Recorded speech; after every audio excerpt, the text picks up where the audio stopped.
അന്തരിച്ച നേതാവ് KM മാണിയുടെ സ്മാരകം നിർമ്മിക്കുന്നതിനായി തിരുവനന്തപുരം കവടിയാറിൽ 25 സെന്റ് ഭൂമി മന്ത്രിസഭ അനുവദിച്ചു. സ്മാരകത്തിന് ഭൂമി നൽകുന്നതുമായി ബന്ധപ്പെട്ട തർക്കങ്ങൾക്ക് ഇതോടെ പരിഹാരമായി.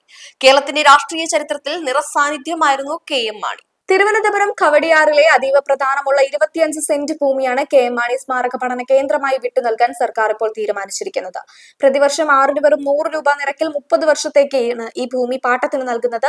KM മാണി സ്മാരകത്തിനായി മുമ്പ് ബഡ്ജറ്റിൽ തുക വകയിരുത്തിയിരുന്നെങ്കിലും സ്ഥലം വിട്ടു നൽകുന്ന കാര്യം ഇതുവരെ അനിശ്ചിതത്വം നിലനിർത്തുകയായിരുന്നു.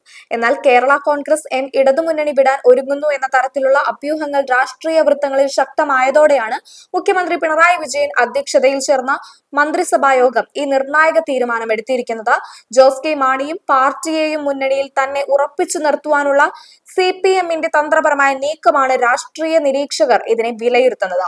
മുന്നണി മാറ്റ ചർച്ചകൾ സജീവമായ സാഹചര്യത്തിൽ ജോസ് കെ മാണി ഇടതുമുന്നണി യോഗത്തിൽ നിന്ന് വിട്ടുനിന്നത് വലിയ ചർച്ചയായിരുന്നു.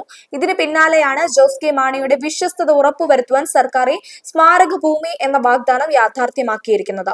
കോടിയേരി ബാലകൃഷ്ണന്റെ സ്മാരകത്തിനായി തലശ്ശേരിയിൽ സ്ഥലം അനുവദിച്ചതിനോടൊപ്പം തന്നെ കവടിയാറിൽ മണി സ്മാരകത്തിനും സർക്കാർ പച്ചക്കൊടി കാട്ടിയിരിക്കുകയാണ്.